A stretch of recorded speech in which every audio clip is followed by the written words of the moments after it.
Hello friends, welcome to MS academy. और आज we are having the new chapter, we can say the new section of the current electricity actually. तो इसमें जो है magnetic effect of current के बारे में हम लोग चर्चा करेंगे। तो in this section what we are going to talk, in this section we will cover Oersted experiment, magnetic field. Magnetic field में हम लोग देखेंगे कोई भी चार्ज पार्टिकल है तो उस पर कितना फोर्स लगता है। उसमें हम लोग देखेंगे फोर्स निकालने का जो भी मेथड्स है आपका राइट हैंड रूल देखेंगे। उसके बाद फ्लेमिंग लेफ्ट हैंड रूल के बारे में भी हम लोग चर्चा करेंगे। Then we will move toward the Biot Savart's law. Biot Savart's law उसके बाद हम लोग कंपेरिजन करेंगे बायो-सावर्ट्स का और कूलम्ब्स लॉ, दोनों में similarities and what are the dissimilarities we will see there, and then after we will move toward the magnetic field due to the straight conductor। किसी भी स्ट्रेट कंडक्टर के द्वारा यदि करंट कैरी हो रहा है तो that produces a magnetic field. तो then what is the magnitude of that field we will find out there. And we will also find the circular coil में यदि करंट फ्लो हो रहा है तो उसके वजह से उसके सेंटर पे या उसके किसी एक्सिस के किसी पॉइंट पे जो मैग्नेटिक फील्ड होता है we will calculate that as well. ठीक है, उसके बाद हम लोग नीचे लोग चर्चा करेंगे एम्पियर सर्किट लॉ के बारे में तथा उसके एप्लीकेशन में आपको infinite wire, semi infinite, these points we will cover up in the later of the Ampere's law, in the application of Ampere's law. So in this video today we are going to cover up 2 points, Oersted experiment and magnetic field. So rest is the point of discussion in the upcoming videos. So ये magnetic field का जो है जो concept है due to the current we have started from ये उसका पहला video है। ठीक है, so we are starting with the Oersted experiment. Oersted experiment शुरू करने से पहले थोड़ा सा जान लेते हैं इलेक्ट्रिक फील्ड और मैग्नेटिक फील्ड के बारे में। आपने इलेक्ट्रोस्टैटिक्स में पढ़ रखा है, यू हैव बीन स्टडी और you have been taught in the electrostatics. मैंने वहां भी इस पॉइंट को डिस्कस किया था कि कोई भी अपना चार्ज है, सपोज करिए अपना कोई भी चार्ज है, क्यू से हम डिनोट कर सकते हैं। तो इसमें 2 चार्ज हो सकता है, या तो पॉजिटिव होगा या तो नेगेटिव होगा। There is no other option. या तो न्यूट्रल होगा यानी पॉजिटिव बराबर नेगेटिव होगा, तो या तो पॉजिटिव चार्ज होगा या तो नेगेटिव चार्ज होगा। तो चार्ज की भी 2 कंडीशन हो सकती है, या तो वो स्टैटिक होगा या तो वो मोशन में होगा। यानी कि that can be in static, यानी स्टैटिक कहने का मतलब रुका हुआ, स्टेशनरी यानी एट रेस्ट, यानी कि एट रेस्ट। और इसको बोलते हैं डायनामिक, यानी डायनामिक को आप क्या बोल सकते हो, डायनामिक को आप बोल सकते हो इन मोशन। ठीक है, तो पॉइंट इज वेरी सिंपल कि कोई भी चार्ज है या तो वो रुका होगा या तो गतिमान होगा। When A charge is stationary, रुका हुआ है, it produces electric field. The point is very simple, आप याद रखिए। जब भी कोई पॉइंट आपका, जब भी कोई चार्ज पॉइंट आपका स्टेशनरी है यानी रुका हुआ है, तो ये एक फील्ड प्रोड्यूस करता है जिसे हम इलेक्ट्रिक फील्ड कहते हैं। इलेक्ट्रिक फील्ड ई से डिनोट करते हैं, आपको पता है। ठीक है, यदि आपका चार्ज पार्टिकल मोशन में है यानी कि मूविंग है, then it produces both electric field as well as magnetic field. Very important point, यानी electric field and magnetic field ये दोनों प्रोड्यूस करते हैं। मैग्नेटिक फील्ड को हम लोग बी से डिनोट करते हैं, इसे मैग्नेटिक फील्ड या मैग्नेटिक फ्लक्स डेंसिटी कहते हैं, इसे बी से डिनोट करते हैं। इसकी यूनिट टेस्ला होती है, याद रखिएगा। मैग्नेटिक की बात कर रहा हूं। Magnetic field B and E both are produced by a charge when it is in motion, whereas when the same charge comes into the rest it can produce only and only electric field. The point is very simple and very easy. Now talk about the the current effect, the magnetic effect of current. आपने current carrying conductor देखा है, यानी ऐसा conductor जिसमें current flow हो रहा है। Actually होता क्या है, जब भी कोई करंट किसी कंडक्टर में फ्लो कराया जाता है, सपोज करिए ये करंट है, मैंने करंट के डायरेक्शन को दिखा दिया। सपोज करिए I ampere of current is flowing in this conductor from A end to B end. ठीक है, ए इंड से बी इंड की तरफ कोई भी करंट फ्लो हो रहा है। अब होता क्या है, जैसे ही करंट फ्लो होता है, इस कंडक्टर के चारों तरफ, इस कंडक्टर के चारों तरफ, इस कंडक्टर के चारों तरफ एक मैग्नेटिक फील्ड प्रोड्यूस हो जाता है। यानी ये बात आपको याद रखना है, जहां भी इलेक्ट्रिक करंट है वहां मैग्नेटिक फील्ड होगा। तो पॉइंट नोट कर लीजिए, आप अपने जेहन में बैठा लीजिए, वेयर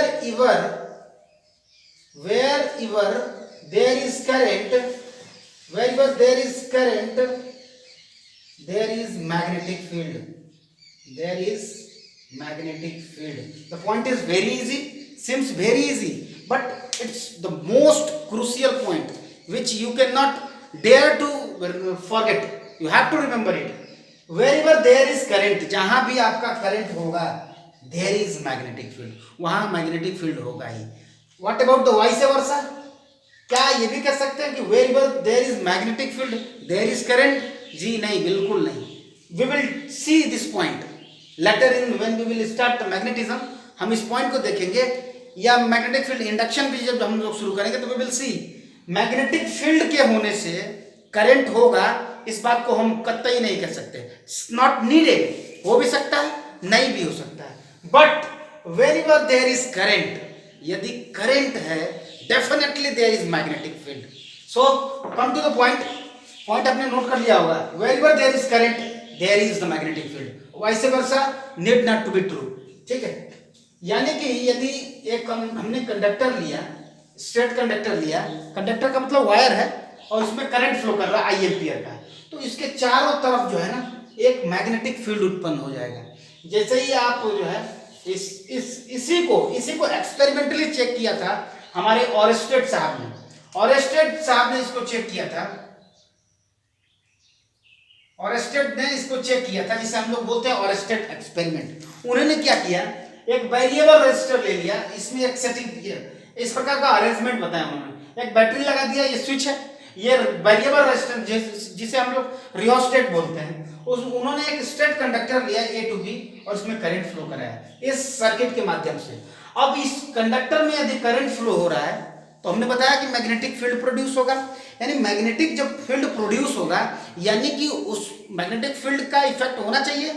तो उन्होंने क्या किया, एक मैग्नेटिक निडल लगाया, इसे हम लोग बोलते हैं मैग्नेटिक फील्ड निडल. ये क्या होता है, जहां भी मैग्नेटिक फील्ड आता है ये वो कंपास जो है मूव करने लगता है और ये अलाइन करने लगता है अपने को नॉर्थ साउथ डायरेक्शन में. तो अभी क्या होता है, ये अभी फ्री टू रोटेट है. सपोज करिए यहाँ एक्सिस है, ठीक है, यहाँ इसका नॉर्थ एक्सिस, ये साउथ एक्सिस है, ठीक है. तो उन्होंने ये बताया था, अभी हम लोग इसमें एम्पियर स्विमिंग रूल बताएंगे आपको. तो उन्होंने क्या किया, जैसे ही इस कंपास को, इस मैग्नेटिक नीडल को इस वायर, इस कंडक्टर के पास ले आए और ऑरेस्टेड साहब ने इसमें 1 एम्पियर की करंट फ्लो करा दी इस सर्किट सेल और स्विच के माध्यम से. जैसे ही 1 एम्पियर की करंट इसमें फ्लो होने लगी, अब उन्होंने इस कंपास को इस मैग्नेटिक इस कंडक्टर के पास ले गए. When it was placed near the conductor there was the deflection in the needle. Needle में डिफ्लेक्शन आई. नीडल में डिफ्लेक्शन का मतलब ये तभी डिफ्लेक्ट होता है जब मैग्नेटिक फील्ड हो, यानी कि यहाँ पे डिफ्लेक्शन हुआ. उन्होंने स्विच को ऑफ कर दिया, यानी कि there is no current. Now there is no deflection as well in the needle. यानी कि जैसे ही स्विच बंद हुआ अब कोई डिफ्लेक्शन नहीं, स्विच ऑन किया फिर से डिफ्लेक्शन आया. यानी कि डिफ्लेक्शन तभी आ रहा है जब करंट फ्लो कर रही है कंडक्टर में. यानी कि whenever there is current in the conductor there is deflection in the needle. Compass के निडल में आ रहा है आपके डिफ्लेक्शन यदि करंट फ्लो कर रहा है. अब उन्होंने देखा कि इसके अमाउंट को बढ़ाया जाए, यदि करंट को हम बढ़ाते हैं तो उन्होंने देखा डिफ्लेक्शन और बढ़ रहा है. यानी उन्होंने एक बात ये तय की कि जो डिफ्लेक्शन है वो करंट के प्रोपोर्शनल है और करंट के मतलब कि करंट के बढ़ने के साथ साथ जो डिफ्लेक्शन जो है बढ़ता जा रहा है. Ampere swimming rule. देखिए एम्पियर, आपने एम्पियर का नाम सुना होगा ना, करंट का नाम, करंट की जो यूनिट होती है एम्पियर, वो एक साइंटिस्ट का नाम है, एक्चुअली उन्हीं के नाम पे दिया गया था. तो उन्होंने बताया एम्पियर साहब ने कि एम्पियर स्विमिंग रूल उन्होंने दिया था, ठीक है, एम्पियर स्विमिंग रूल. अब ये रूल क्या कहता है जरा आप ध्यान से सुनिएगा, गौर करिएगा, इजी है, very easy, you will understand it. Suppose करिए अपने पास एक कंडक्टर है, यही स्ट्रेट कंडक्टर है जिसमें करंट फ्लो कर रही है ए से बी की तरफ. He said suppose a man is lying on this conductor and his head is toward the arrow की तरफ उसका हेड है और इस तरह से लेटा हुआ है कि सपोज करिए उसके फीट की तरफ से करंट जा रही है और उसके सिर से होते हुए निकल रही है, यानी कि वो इस तरह से, सपोज करिए ये मैन है तो वो इस तरह से अभी फिलहाल वो इस तरह से पड़ा हुआ है, ठीक है। तो उन्होंने ये कहा था कि यदि उसके पैरों से करंट गुजरती हुई उसके सिर से निकल जाए तो स्विमिंग रूल ये कहता है कि जो आपका डिफ्लेक्शन होगा निडल में, ये जो डिफ्लेक्शन होगा वो आपके लेफ्ट वर्ड होगा। किधर होगा? लेफ्ट वर्ड होगा, इधर की तरफ डिफ्लेक्ट होगा। यदि अपने पास निडल यहां रही, ठीक है, निडल रही तो ये जो नॉर्थ पोल है, नॉर्थ पोल के डिफ्लेक्शन इस साइड में होगा, ठीक है, लेफ्ट वर्ड होगा, ठीक है। उन्होंने ये कहा अगर इसी की करंट की डायरेक्शन को यदि हम लोग क्या कर दें, if we change the direction of current, the direction of deflection also get change. यानी कि अभी यदि हम डायरेक्शन ऑफ चेंज कर दें इसकी, ठीक है, यानी कि पॉजिटिव एंड इसको बना दें नेगेटिव एंड, यानी करंट की डायरेक्शन अब इधर को फ्लो करेगी। Now the change, there is change in the direction of current, अब रिवर्स हो गया डायरेक्शन।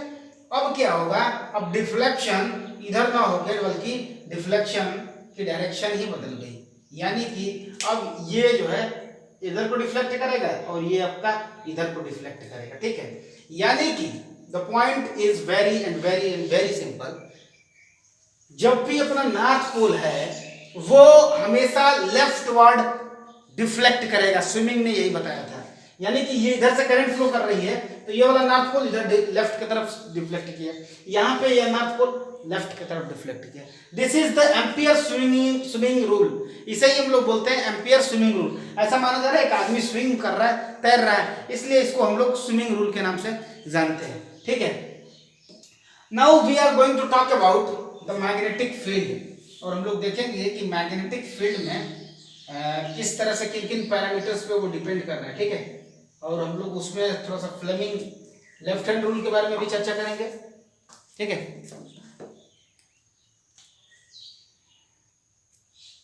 सपोज करिए अपने पास एक ये अपना कोऑर्डिनेट एक्सिस रहा, सपोज करिए ये एक्स एक्सिस रहा, ये वाई एक्सिस रहा और ये जेड एक्सिस रहा, ठीक है, ठीक है। मैं मानता हूं कि एक चार्ज पार्टिकल मूव कर रहा है। जब एक चार्ज पार्टिकल मूव कर रहा है इस पर एक फोर्स लगेगा, ठीक है, और ये मैग्नेटिक फील्ड प्रोड्यूस करेगा। आपको पता है ना, moving charge produces magnetic field, electric field के साथ साथ, ठीक है। तो जो फोर्स लगेगा उस पर F इज इक्वल टू क्या होता है, फोर्स का formula F is equal to होता है E by Q, E into Q, यानी E इज इक्वल टू क्या होता है Q1 Q2 upon F is equal to K Q1 Q2 upon R square होता है, ठीक है। इसमें जब हम Q से डिवाइड कर देते हैं F बाई Q निकल जाता है अपना, तो F अपन Q यानी F अपन Q इतना E था, ठीक है। तो अपना जो है कि इलेक्ट्रिक फील्ड निकल जाता है, यानी इलेक्ट्रिक फील्ड जब हम यहाँ से निकाल लिए, यानी कि F इज इक्वल टू 1/4 पाई, तो K लिख दीजिए Q1 Q2 upon R square, ठीक है। Q1 Q2 upon R square, इसे कुलम्ब्स लॉ बोलते हैं, आपको याद है। मैं इसको डिस्कस करूंगा नेक्स्ट में, कुलम्ब्स लॉ और बायोट लॉ में जब सिमिलरिटी डिसिमिलरिटी की बात आएगी तो we will pick up the point there. F upon Q जब हम कर देते हैं इसी को इलेक्ट्रिक फील्ड बोलते हैं, इसी को हम लोग इलेक्ट्रिक फील्ड, यानी यहाँ से एक क्यू जब गायब हो जाता है, यानी कि F is equal to E into Q हो जाएगा, यानी F is equal to E into Q हो जाएगा, ठीक है, E इंटू क्यू हो जाएगा। पॉइंट हमारा ये यहाँ था, वो हमें निकालना था एक्चुअली, ठीक है, इसलिए हमने इतना सब किया, ठीक है। अभी समझिए, सपोज करिए ये अपने पास कोई एक चार्ज पार्टिकल है जो v वेलोसिटी से मूव कर रहा है। हमारे पास एक एक्सटर्नल मैग्नेटिक फील्ड क्रिएट कर रखा है हमने, ठीक है, उसकी डायरेक्शन x डायरेक्शन में है। x डायरेक्शन मतलब यही b की डायरेक्शन है, सपोज करिए ये z डायरेक्शन है, ठीक है, ये z डायरेक्शन है। तो जो इसका फोर्स होगा वो इस डायरेक्शन में काम करता है, ठीक है। अभी हम फ्लेमिंग लेफ्ट हैंड रूल पे चलेंगे, तो फोर्स आपका इस डायरेक्शन में काम करता है। फोर्स डायरेक्शन किस डायरेक्शन में काम करता है मैं आपको बताता हूँ अभी, एक मिनट आप समझिए। जो ये सपोज करिए ये मैग्नेटिक फील्ड की डायरेक्शन ये है, जो वेलोसिटी जिस वेलोसिटी से चार्ज पार्टिकल Q मूव कर रहा है वो थीटा एंगल पे है। जब हम V को रेजोल्यूट करेंगे तो अपन लोग पाएंगे यहाँ पे V cos थीटा, इस डायरेक्शन में V cos थीटा हो जाएगा, और इसके 90 डिग्री में हो जाएगा V ऑफ साइन थीटा, ठीक है, v ऑफ साइन थीटा। अब आप बताइए कोऑर्डिनेट एक्सिस में आपको इस बात को पता है, x axis, y axis and z axis, these three axis are mutually perpendicular. Mutually perpendicular बोले तो x y एक्सिस के 90 डिग्री, y x के, x z के, z x के, मतलब all the three axis are perpendicular to each other, सभी एक दूसरे के परपेंडिकुलर होती हैं। ठीक है, तो हमें ये बात पता चली कि जो फोर्स होता है ये प्रोपोर्शनल होता है, F is proportional to the charge. यदि चार्ज ज्यादा है फोर्स का मान ज्यादा लगेगा, यदि चार्ज बढ़ाते जाए तो जो फोर्स लगेगा उसका मान बढ़ता जाएगा। F is also proportional to velocity. और कौन सी वेलोसिटी? वो वेलोसिटी जो मैग्नेटिक फील्ड के परपेंडिकुलर है। तो कौन सी वेलोसिटी मैग्नेटिक फील्ड के परपेंडिकुलर है? क्या v या v cos थीटा? जी नहीं, v sin थीटा। यानी F is also proportional to v of sin theta. ठीक है, and also F is proportional to the magnetic field which we have applied, the external magnetic field। अभी जो external magnetic field हमारा जो है B है, उस पर डिपेंड करता है कि आपका फोर्स कितना लगेगा। यानी यदि मैग्नेटिक फील्ड ज्यादा है फोर्स ज्यादा लगेगा, वेलोसिटी ज्यादा है फोर्स ज्यादा लगेगा, यदि चार्ज ज्यादा है तो भी फोर्स ज्यादा लगेगा। जैसे ही आप इसको एक मूर्त रूप देंगे तो F will be proportional to q v b sin theta। F is equal to k q v b sin theta। Experiment से ये पाया गया है कि जो k की वैल्यू होती है वो 1 होती है, यानी कि जो F होता है F is equal to, अभी मैं मैग्नीट्यूड लिख रहा हूं, F is equal to q v b sin theta। यानी कि ये आपको याद रखना है, कोई भी चार्ज पार्टिकल जिसका चार्ज स्मॉल q है, यदि किसी मैग्नेटिक फील्ड B में v वेलोसिटी से मूव कर रहा है तो उस पर कितना फोर्स लगेगा, that is the magnitude of that force. इसका न्यूटन हो जाएगा। ठीक है, समझिए हम लोग अभी तक क्या कर रहे थे, we were finding the formula. किस चीज के लिए? ये फॉर्मूला ये बताता है कि कोई चार्ज पार्टिकल Q यदि किसी एक्सटर्नल मैग्नेटिक फील्ड B में v वेलोसिटी से यदि मूव कर रहा है तो उस पर कितना फोर्स लगेगा, तो उस फोर्स का मान इतना होगा। F is equal to q vb sin theta. आपको याद रखना है q vb sin थीटा। अब आप समझिए, चूंकि फोर्स है इट्स अ वेक्टर क्वांटिटी, इसका वेक्टर फॉर्म क्या होगा वो मैं लिखता हूं, तो F is equal to q v cross b। ठीक है, q vb sin थीटा होता है तो v क्रॉस b होता है। ठीक है, ये दोनों आपस में म्यूचुअली परपेंडिकुलर होते हैं। ठीक है, ये चीज आपको याद रखना है। ठीक है, F is equal to q v b sin theta, यानी F is equal to q v cross b। Wonderful wonderful. आप देखिए ये आपका वेक्टर फॉर्म है, नोट कर लीजिए। ठीक है, ये वेक्टर फॉर्म है। ये वेक्टर फॉर्म यदि कोई पूछता है कि what is the formula in the vector form, तो आप बता सकते हैं F is equal to q v cross b। अब क्रॉस के लिए ये साइन थीटा आपका हट जाता है, आपको पता है। यदि आपने क्रॉस प्रोडक्ट नहीं पढ़ा है, मैं डिस्क्रिप्शन में लिंक दे दूंगा आपको। डिस्क्रिप्शन में आपको लिंक मिला है कि वेक्टर प्रोडक्ट स्केलर प्रोडक्ट क्या है, मैं दोनों लिंक दे दूंगा आपको। ठीक है, आप वहां से वेक्टर प्रोडक्ट और स्केलर प्रोडक्ट को स्टडी कर सकते हैं। ठीक है, अभी फिलहाल आपको ये जानना था, दैट इज वेरी इंपॉर्टेंट। चलिए यहां से जो कंक्लूजन की बात है वो उसको हम लोग थोड़ा सा डिस्कशन में रखते हैं। यदि अपना मैग्नेटिक फील्ड इस डायरेक्शन में, सपोज करिए मैग्नेटिक फील्ड इस डायरेक्शन में है, ये B है। मैग्नेटिक फील्ड को हम लोग मैग्नेटिक फ्लक्स डेंसिटी भी बोलते हैं, तो B अपना इस डायरेक्शन में है। यदि अपना V भी इसी डायरेक्शन में मूव करे, सपोज करिए the velocity of the charge particle is also in the direction of the magnetic field, then what is the value of theta? इसी V को हमने इस डायरेक्शन में रख दिया तो थीटा की वैल्यू कितनी हो गई? 0 डिग्री। यानी 0 की मतलब theta is equal to 0 degree. Now the point is very simple, what is that? Theta 0 का मतलब साइन थीटा का मान 0 हो गया। अब साइन थीटा का मतलब फोर्स का मान 0 हो गया। यानी कि यदि कोई चार्ज पार्टिकल मैग्नेटिक फील्ड के डायरेक्शन में मूव कर रहा है उस पर कोई फोर्स नहीं काम करेगा। That's the wonderful conclusion. Conclusion में आप नोट कर सकते हो, what is that? If a force moving in the direction of magnetic field यदि थीटा का मान 180 भी करते हैं सपोज करिए, तो 180 में साइन 180 भी 0 होता है, यानी कि यदि थीटा का मान if theta equal to 0 degree और 180 degree, there is no force acting on the charge particle, उस चार्ज पार्टिकल पे कोई फोर्स काम नहीं करेगा, नहीं करेगा। This is the conclusion. Now what about the velocity? यदि वेलोसिटी 0 करते हैं, यदि किसी मैग्नेटिक फील्ड में अपना जो चार्ज पार्टिकल है रेस्ट पे है, तो भी उस पर कोई फोर्स काम नहीं करेगा। वेलोसिटी 0 मतलब फोर्स 0, मतलब no force acting on the charge particle due to the external magnetic field. External magnetic field की वजह से उस चार्ज पार्टिकल पे कोई फोर्स काम नहीं करेगा। क्यों? क्योंकि वेलोसिटी 0 है।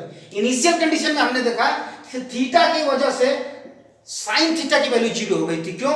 Theta was either equal to 0 और 180 degree. In that situation theta sin of theta was 0, that means overall force acting on the particle was 0.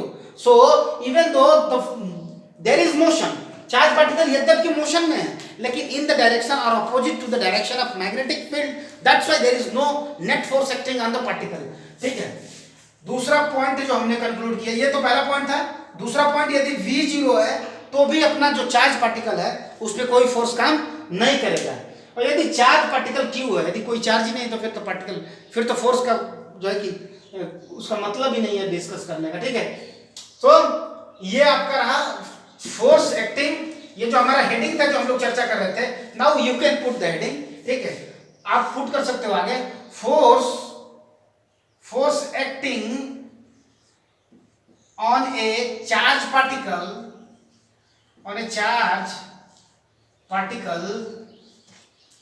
due to external magnetic field। Note कर सकते हो, force acting on a charge particle due to the external magnetic field, यानी external magnetic field के वजह से किसी charge particle पे कितना फोर्स काम करेगा, तो that is equal to F is equal to QVB sin theta.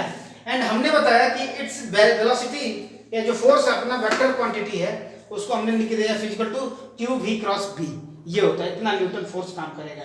आपने देखा, यानी यहां से कंक्लूजन की याद रखने की बात क्या है, यदि कोई चार्ज पार्टिकल मैग्नेटिक फील्ड के अलाइनमेंट मतलब उसके डायरेक्शन में या अपोजिट डायरेक्शन में मूव कर रहा है, उस पर कोई फोर्स काम नहीं कर सकता है।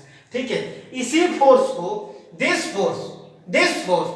Wonderful force is known as Lorentz force.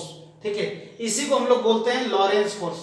मैं इसको डिस्कस करूंगा अभी बाद में। ठीक है, लॉरेंस फोर्स के बारे में we will talk about that, लेकिन अब फॉर द टाइम बीइंग आप इसको नोट कर सकते हो, इसको ही बोलते हैं लॉरेंस फोर्स। लॉरेंज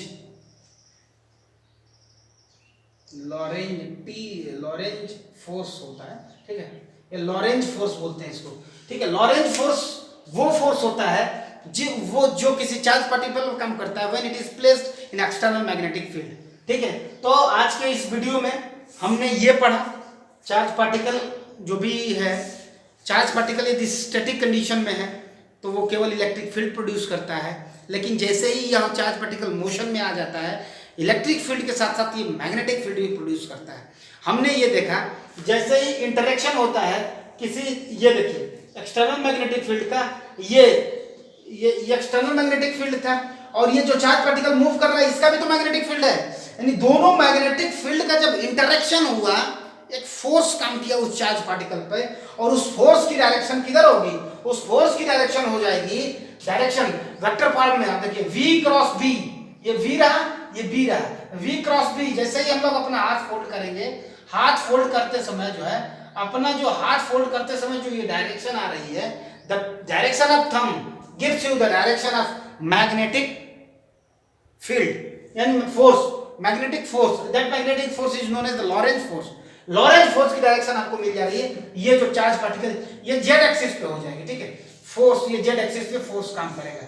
ठीक है, थोड़ा सा हम लोग इसी फोर्स को जब अब समझिए, ये फोर्स मैक्सिमम कब काम करेगा, थोड़ा सा तीसरे पॉइंट पे आते हैं। ये फोर्स मैक्सिमम कब काम करेगा, when theta equal to 90 degree. When theta equal to 90 degree, sin theta यानी sin of 90 is 1, यानी F is equal to QVB, maximum force, यानी F max कितना हो जाएगा, F max is equal to Q भी B, F max is equal to Q भी B, यानी Q भी बी साइन थीटा 1 हो गया, क्यों, थीटा अपना 90 हो गया, यानी कि आपका मैग्नेटिक फील्ड की डायरेक्शन बी इधर है और अपना चार्ज पार्टिकल मूव कर रहा है उसके 90 डिग्री पे, यानी बी इधर है तो वी अपना इधर है, यानी ये x है तो y है, तो z एक्सिस पे जो है वो हो जाएगा फील्ड की डायरेक्शन। आइए थोड़ा सा फ्लेमिंग लेफ्ट हैंड के बारे में डिस्कस करते हैं। So put the heading Fleming left hand rule. अभी मैं बाइंड अप करने वाला था लेकिन इसको कंटिन्यू रखते हैं, नोट कर लीजिए।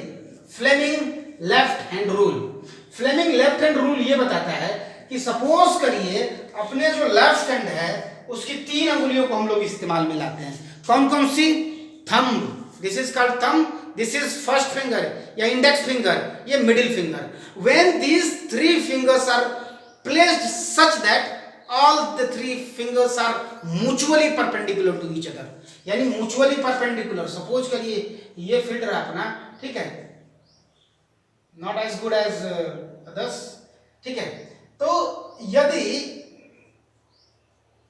सपोज करिए ये अपना थंब रहा, ये फर्स्ट फिंगर रहा, ये थंब रहा, ये फर्स्ट फिंगर, इंडेक्स फिंगर जिसे बोलते हैं, और इधर मिडिल फिंगर, इधर देखिए थंब, फर्स्ट फिंगर और ये मिडिल फिंगर। तो फ्लेमिंग लेफ्ट हैंड रूल ये कहता है यदि फर्स्ट फिंगर को हम मैग्नेटिक फील्ड मान लें, यदि first finger shows the direction of magnetic field and middle finger shows the direction of electric current, यदि ये शो करता है आपका डायरेक्शन ऑफ इलेक्ट्रिक करंट को, तो जो अपना थंब होगा that will represent the direction of Lawrence force, ये जो है ये फोर्स को बताएगा, इसी को हम लोग बोलते हैं फ्लेमिंग लेफ्ट हैंड रूल।